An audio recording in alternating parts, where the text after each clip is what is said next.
गिरधर गोपाल हमें दर्शन दे दो। हे गिरधर गोपाल हमें दर्शन दे दो। हे गिरधर गोपाल हमें दर्शन दे दो। हे गिरधर गोपाल हमें दर्शन दे दो। रो रहे बेहाल हमें दर्शन दे दो।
जो 17 पुराणों की व्यास जी ने रचना कर दी, तब भी वो चिंता मुक्त नहीं हुए। उनको चिंता बनी रही, उनको टेंशन बनी रही। जब नारद जी ने उनको बेचैन देखा तो नारद जी से ने पूछा कि भाई व्यास जी, तुमने 17 पुराणों की, 4 वेदों की रचना की, फिर भी आप प्रसन्न नहीं दिखाई पड़ते हैं।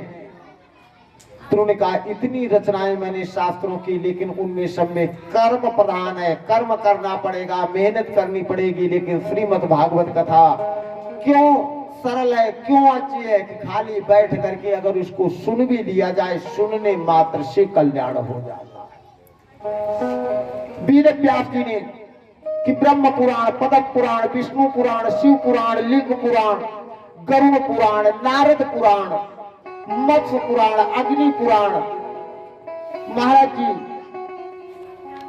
रचना की, मार्कंडे पुराण की, वामन पुराण की, श्रीमद् इसी में भागवत, कुरुम पुराण, ब्रह्म वैवर्त पुराण, स्कंद पुराण, भविष्य पुराण, ब्रह्म वैवर्त पुराण, इतने पुराणों के रचना के बाद में श्रीमद् भागवत की रचना हुई है।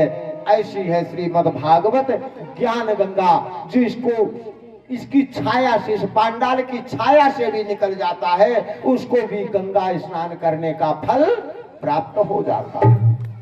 अब तुम कहो कि वो फल प्राप्त हमें दिखाई तो पड़ता नहीं। अब अच्छा बताओ, कथा कितने दिन बाद, कितने समय के लिए सुनने का मौका मिल रहा है, और दिन भर, और यहाँ से बैठने के पहले मन में क्या क्या विचार चलते रहे, और यहाँ से जाने के बाद में क्या क्या विचार चलते रहेंगे। जब आप, जय हो प्रभु, जब पापों को बढ़ाते रहेंगे तो भैया उसके लिए पुण्य भी तो काटने के लिए बढ़ानी पड़ेगी। तो जो हम लोग ज्यादा ये धर्म कर्म करते, तो हमारे जब पाप क्षीण हो जाते हैं, तभी मेरे को भक्ति का आनंद प्राप्त होता है। बोलिए गोविंद भगवान की जय। मेरे गोविंद कितने दयालु हैं कि मेरे गोविंद शिक्षा पढ़ने के लिए जब जाते हैं, कहा, उज्जैन, संदीपन मुनि के आश्रम। विद्या प्रत्येक व्यक्ति के लिए बहुत ही आवश्यक है, शिक्षा सर्वोपरि। मेरे भगवान जब अपने गुरु के यहाँ बहुत कथा ध्यान से सुनना, अब सुदामा चरित्र की कथा आपको सुनाना प्रारंभ कर दिया है, क्योंकि समय हो रहा है। बहुत ध्यान से समझेंगे कि सुदामा जी वहां पढ़ते हो, कृष्ण भगवान जा रहे हैं, आश्रम में पहुंचने वाले ही होते हैं, तो एक जंगल पड़ा, जंगल के रास्ते से भगवान का रथ जा रहा था। तब तक उन्हें किसी के बच्चे की रोने कराहने की आवाज सुनाई पड़ी, तो उन्होंने रथ को रोका, और रथ रोक करके आगे जा करके देखा कि भाई रोने की आवाज किधर से आ रही। मेरे गोविंद उधर ढूंढते ढूंढते पहुंचे, तो देखा एक बालक अपने पैर के ऊपर पैर को देख करके रोता जा रहा है, और पैर से रक्त बह रहा है। देखा, पास जाकर के देखा तो उस व्यक्ति के कांटा लगा हुआ है, तो भगवान ने अंगुलियों से पकड़ करके उस कांटे को खींचा। कांटा खींचने की बजाय बिल्कुल चमड़ी के पास से, चर्म के पास से टूट गया। अब उन अंगुलियों से पकड़े भी नहीं आ रहा है। भगवान कृष्ण प्रयत्न करते रहे उस निकालने का, जब नहीं निकला तो अपना मुख लगा दिया और दांत से पकड़ करके खींच लिया। बताइए इतना दयालु कौन होगा।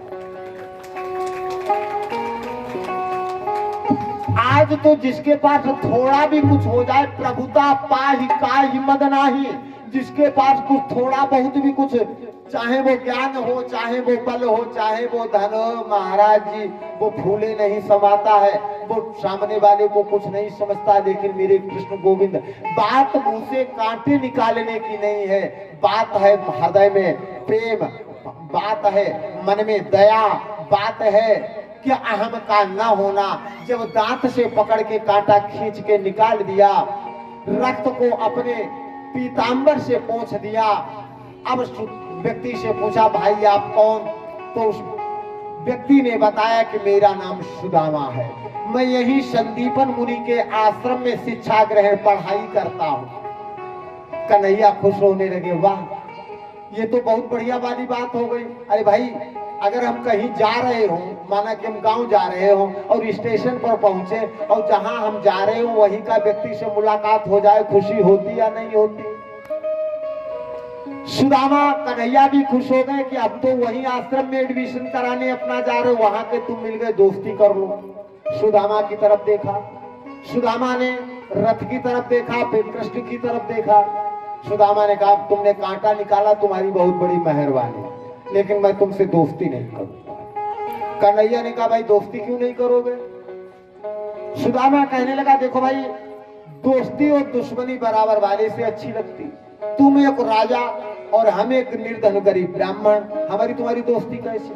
अच्छा, एक संत ने बताया इसका दूसरा भाव कि सुदामा बहुत बुद्धिमान है।